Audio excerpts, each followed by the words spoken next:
మాకు అవినాష్ మీద కోపం లేదు, ఇది లేదు. కాకపోతే గద్దెరామ్మన్ అంటే సౌమ్యుడు, ఆయనకే ఓటేయాలనుకుంటున్నాం. అంటే మీరు 150 సీట్లు పెట్టుకుని ఈయన అభివృద్ధి చేస్తారు.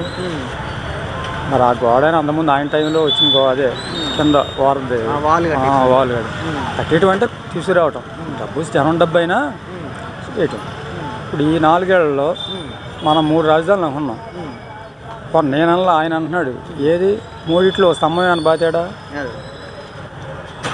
ఓ సెంటు స్థలం ఇచ్చారు వాళ్ళకి, ఏది అందరూ ఇల్లు ఉండే వాళ్ళకి వచ్చినాయి. నాకు రాబోయిన పర్వాలేదు.